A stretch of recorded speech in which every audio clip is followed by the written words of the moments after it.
more and more punishment. So what we had to do is learn the lesson that is being taught. And the lesson that is being taught is our true sustenance is not in carnal things. Correct. It's not in our own strength, but in Him. Now He could stop the rain from falling. You can't plant no crops. The animals going and have no water to drink, they're going and die. Because that's what happened to man. Man became proud. Hosea 13:6. According to their pastors, so were they filled, their heart was exalted, and they forgot me. So what you do? You give them cleanness of teeth. What? It's the book of Deuteronomy, chapter 32, and verse 21. It says, they have moved me to jealousy with that which is not power. They have provoked me to anger with their vanities. With their vanities. It is vexed the Most High to see you all worshiping Jesus Christ. Now pay last bitch. Alright? We say, how shall I pardon thee for this? After He fed you to the full, because that is the one that fed us in the wilderness. Manna from heaven. He said men did eat angels' food. Alright? He fed us. Alright, and then we turn back and bite the hand that feed us, basically. And we was expressing in Isaiah the 1st chapter. He said, I'm nourished. Somebody can get Isaiah 1 and 2. Look at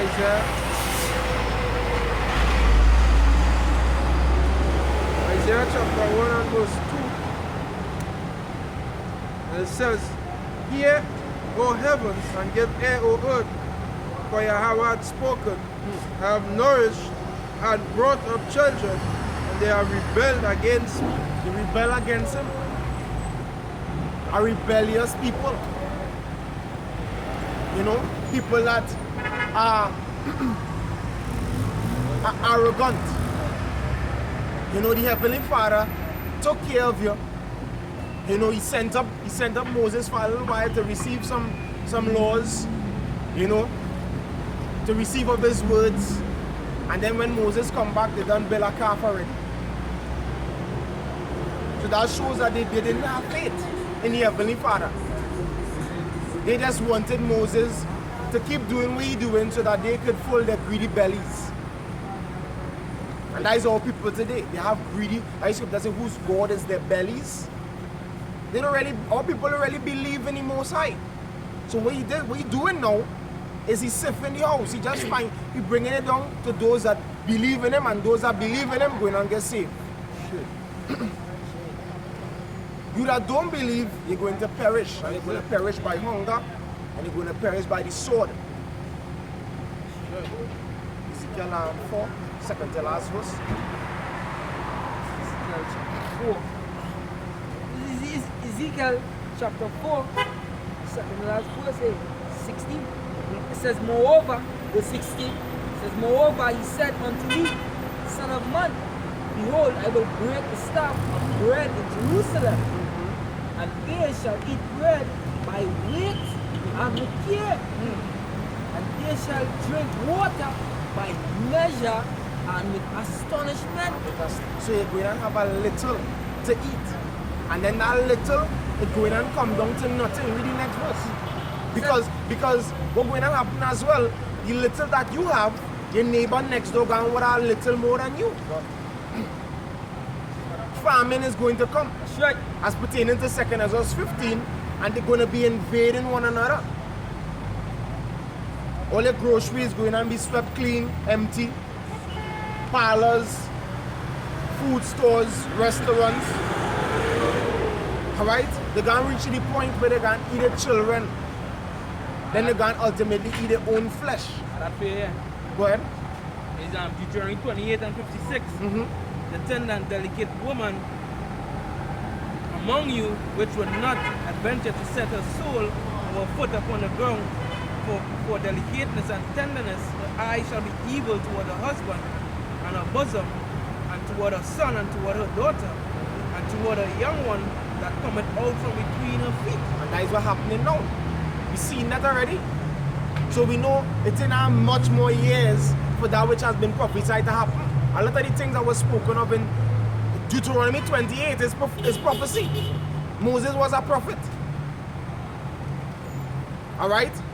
And right now we see in our women, their hearts evil towards the husbands. Husband come home, he can't get a proper plate of food. You know, it's one set of a rivalry in the home. The woman, she didn't care about the children. She leaving the children home alone, home hungry to go and fetch. This is what we're seeing today. So what's going to happen next is what the brother about to read. Continuing. And toward her children which she shall bear, for she shall eat them for want of all things, secretly in the siege and straitness, wherewith thine enemy shall distress thee in thy gates. That is it. And distress is coming, tribulation is coming. The enemy gonna come in like a flood. That's right. You see it right now. Right now your homes is like a prison house. Had an article came out recently.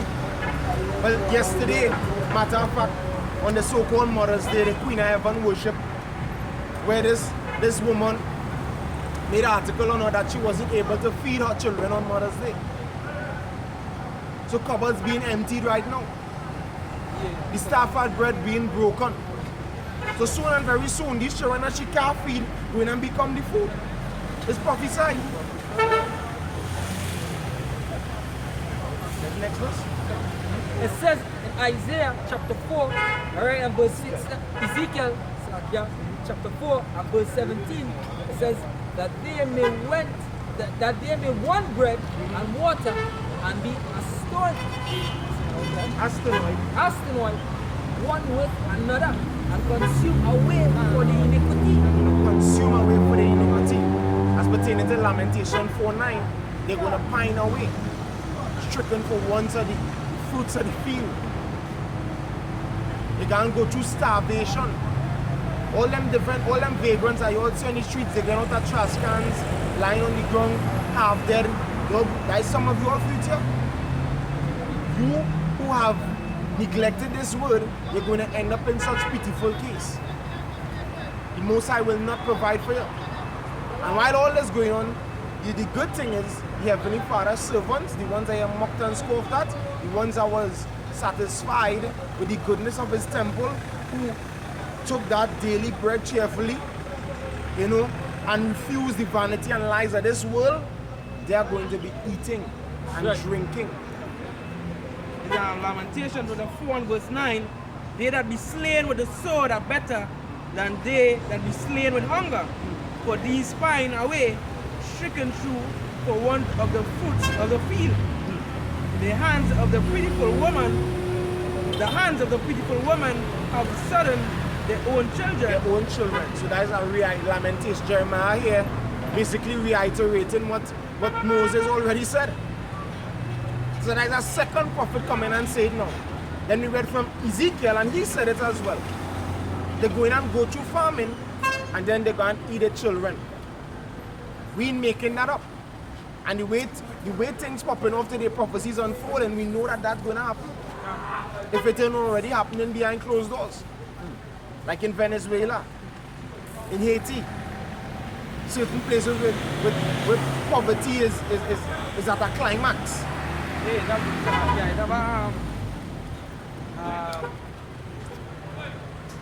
Say in the past, in the kings, where the woman eats a child one day and the next woman defrauds the next day and she brings it towards the king. So that is something happening 4 times. That is it. So it can happen again. Because reincarnation is a serious thing. Same spirits coming back again. It's just all they need is the right circumstance. Or they say desperate times. They go call for desperate measures. And that's what the Most are about to do. Make you all desperate. When you go into that word desperate, in fact, you check it up on your online etymology, it means without hope. No hope. Hopeless. And that is the position you people gonna be in, because why? You put your trust in man. Worse yet, you put your trust in the devil. Esau, who doesn't love you, who wants to see you fall. So guess what? The result of it is going to be exactly what the scripture says. The enemy done putting that stumbling block in your way, encouraging you in sin. And then when the judgment reach, he go in and hide himself in the bunkers and eat and drink. And laugh again. But that is all the so-called white man has been doing. Laughing at you jakes out there that succumb to his will. The scripture says where the children shall complain of an ungodly father. Because that is the father. As Yahweh Shai said it. You have your father, the devil. And the lust of your father you will do. In Matthew 17 verse 5, thus say the Lord Yahweh by Hashem Yahweh, cursed be the man that trusteth in man, and maketh flesh his arm, and whose heart departed from the Lord. And our people, their heart far gone from the Lord. And how we know that? Because they're still celebrating Christmas, they're still celebrating Mother's Day, they still want to keep carnival. The government wants to open and say carnival tomorrow, they're keeping it. They're already bright and early. But as for the words of the prophets, they're saying we will not do. So their heart's far from the Lord. And then there are these hypocritical Christians that go into church, that used to go to church because church is closing down. Most I close up them harlot house. Alright? These Christians that say they love the Most High, but then yet still their lifestyle is no different from niggers out in the world. Correct. Eating pork, celebrating the same. Christians celebrate carnival. In their own way, they have different names for it. Like I used to go to church and they would have the day of Pentecost. They would keep it in the Queen's Park Savannah, which where they have the grandstand. Which where they have the grandstand. They will have perform just like Marshall, but their Marshall is a man named well, there is no Jaranus, but in my time it was strictly positive. Positive. And positive reach, I literally see girls whining. I see girls coming to the Savannah Gospel Pentecost Day whining while positive singing.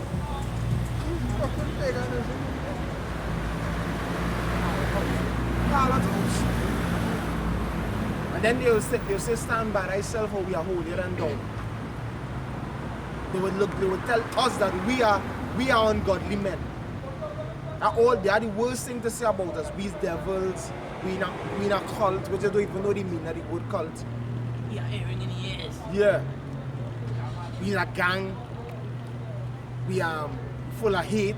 Yeah, we hate you all ungodly ways. Sure. Scripture says to hate the evils, Amos 5 and 15. It is a good thing. It is a good thing. Heavenly Father hate.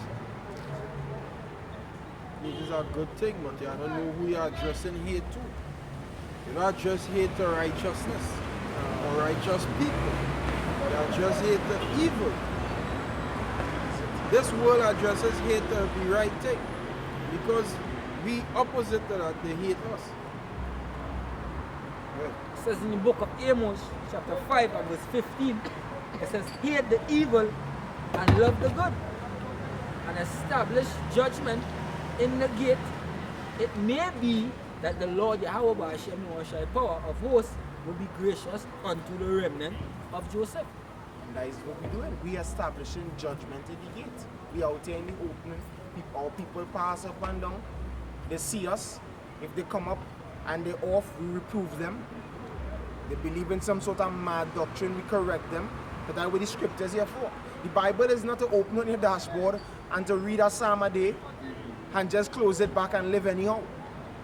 The Bible was given, I said, keep therefore, Deuteronomy 4, and do them, for this is your wisdom.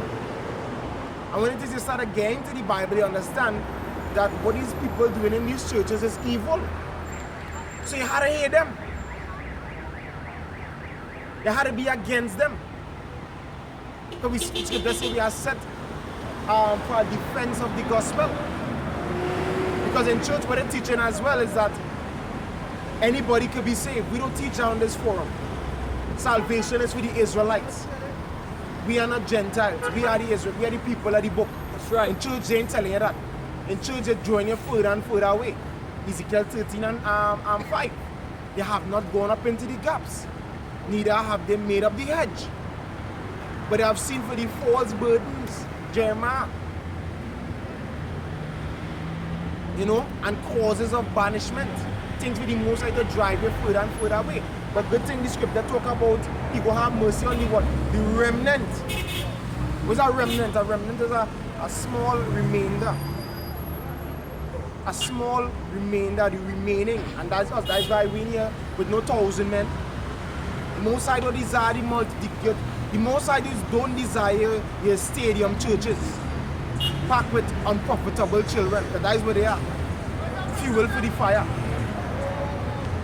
Is 2 Peter chapter 2 and verse 6, and turn in the cities of Sodom and Gomorrah into ashes and condemn them with an overthrow. And how much men he saved? He saved one man. You overthrow cities and save one man. That should say enough. Out of that city.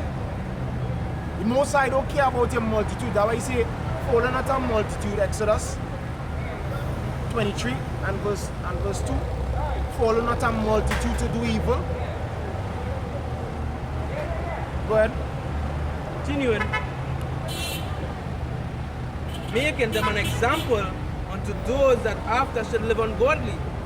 Apparently they ain't getting message. I say, who's blind but my servant? It's there. What happened to Sodom and Gomorrah is a real thing. Now we have some idiots rising up and saying the Most High had to apologize for what we do to Sodom and Gomorrah. That is the pride, that is the level of pride they reach now. Wherever the Most High say right, them say nah, that wrong. Wherever he say wrong, them say nah, that right. Isaiah 5 and 20. That is the fulfillment of that. And also Amos 9 and 10. They say the evil shall not overtake nor prevent us. So the Most High did evil unto them wicked people. And they still in line that stop them from doing the wickedness. Today we have men in our societies who have sons, saw that video today in the group, they have sons and changing the sex.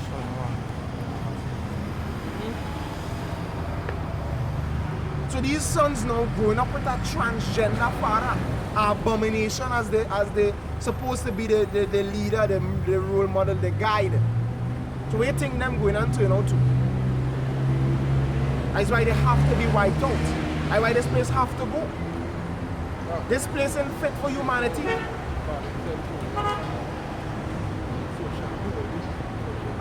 1 John 5 and 19. Yeah, finish off. And deliver just Lot